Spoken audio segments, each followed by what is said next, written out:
Welcome to Awaken Sovereignty, a solo cast on ascension, shadow work, empowerment, and alignment with your highest purpose. I'm Chris Pinckley, spiritual coach and guide for those moving through deep awakening, transformation, and personal evolution. Let's begin.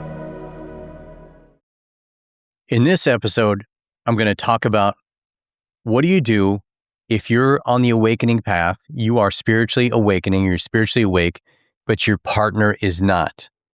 What to do? Well, the thing is that you can't force somebody else's awakening. This is the number one thing, the number one mistake I see a lot of people do who are spiritually awakening, and they want their partner to be awake too. They want their partner to be awake so bad. And so what do? They start either outright directly harassing them every other day. You got to do this. You should meditate. You know, this and it. Did you know this? And when you start really awakening, you also start awakening to the truth of the world. And so you want to tell people what you're learning about the world. And if somebody isn't awake yet, your partner, right? If your partner isn't awake and you're awake, what's the number one thing you can do to prolong their awakening? Bug the crap out of them every single day about your spiritual discoveries and all your spiritual stuff, right? Or be more conniving and, start putting spiritual books around the house and thinking you're clever. You're not clever. They're gonna see that and probably now maybe for some of you that has worked. Maybe for some people listening to that has worked. I don't know everything, right? But what you're going to do is you're going to create resistance. They're going to start to become more and more resistant to you and more resistant to your spirituality. And it's going to take longer, right? Whereas if you just leave them alone and they see you studying your spirituality and doing meditation and stuff like that, but you're not throwing it in their face and you're doing it in your own private little way, there is 1,000% more likelihood that they will eventually become interested. And here's the other thing. If they do become interested and they start asking you questions, don't dive tackle them and go, I was waiting for this moment, because they're going to clam up again. Just answer their questions and then shut up about it, right? Answer their questions, tell them what they want to know, and then shut up about it.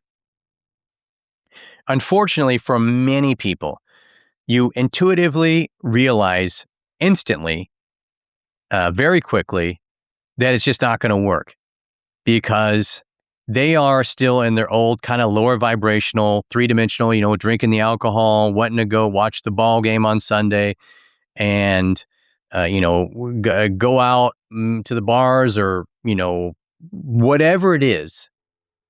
These are just cliche atoms and, nothing against anybody who watches a ball game, whatever, but you're gonna realize that there's just no way. It's just not. You are completely changing and transforming, and they are still rooted in very rudimentary 3D reality. And so unfortunately, people come to the very painful conclusion that it's just not going to work out. For a lot of you, it's taken out of your hands, that they actually leave you. And they may project and victim blame you for whatever you're going through. If you're going through a lot of hell, which a lot of times spiritual awakening involves a lot of painful stuff, they may actually abandon you, which happens a lot for people especially people that go through the deeper awakening, that what I call the vibrational meat grinder, which is a 10x of the dark night of the soul, which I'll cover in another episode. But that's where somebody just loses everything, and they may be fighting for their life and illness and all kinds of stuff. So at the end of the day, there are essentially three possibilities here. Possibility one, you awaken, this is the nice one. This is the best one. Possibility one, you awaken, you don't bother them, you do your own thing, and it triggers because you're not creating resistance and you're just doing your own thing. It actually serves as a catalyst for their awakening indirectly, right? Which again is facilitated by you not trying to force them to awaken. Possibility number two, you awaken, but they are not spiritually awake, but you coexist with each other, and it's fine because you just don't, they let you do your spiritual stuff, and you let them, allow them to do whatever they're going to do, and it's not deleterious to you. It's not like a vibrational sink tank. They're not like, smoking tons of weed and drinking all the time. It's not guttural with the TV blasting CNN or whatever news channel. It's not something that's creating a problem for you as you're trying to really work on yourself and lighten the load. They're just okay to not be awake, and they're not bothering you about it, and you're not bothering them. That's possibility number 2. Possibility number 3 is that it's just not going to work. And you recognize that, and you have to go through the painful process. It's either done for you, or you have to be the one to, because you just can't tolerate. It's not, it doesn't feel good to be around somebody who's still rooted in 3D to the point of just a really rudimentary 3-dimensional behavior. And so for your own health and well-being, you have to exit the relationship.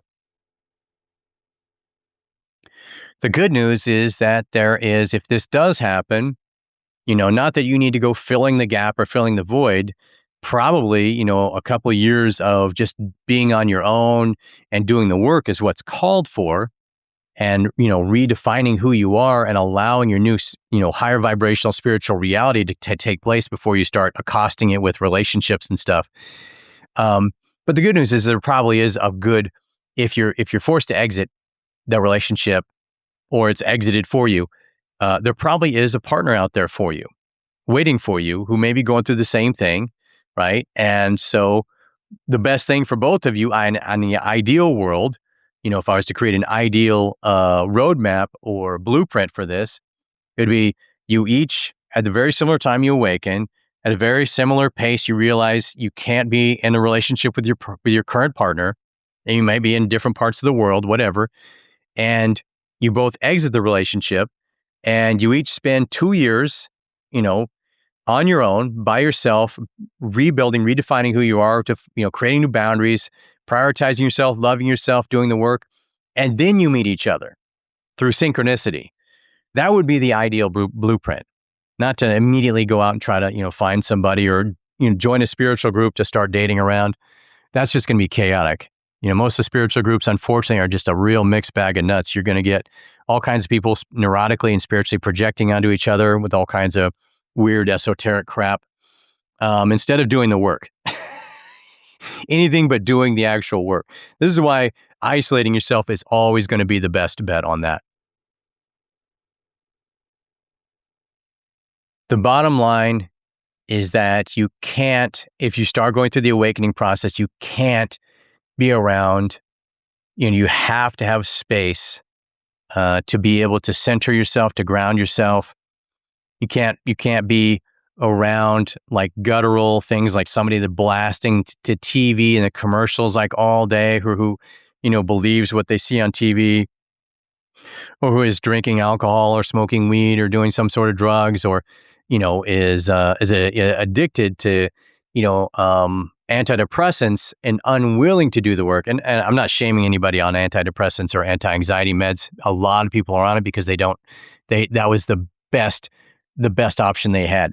I will also later cover a video on how to detox from that, how to get off of that. But I'm talking about people that are just, have no desire to awaken whatsoever, and might be on them to cope. And people like that under these conditions become very reactive and difficult to be around.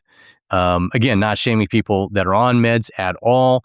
A lot of people that are on them, that was the best option they had, and it helps them to stay functional. But under these conditions, if you're you're on the spiritual ascendant path, you will eventually need to get off of them. You'll have to, because vibrationally it's incompatible.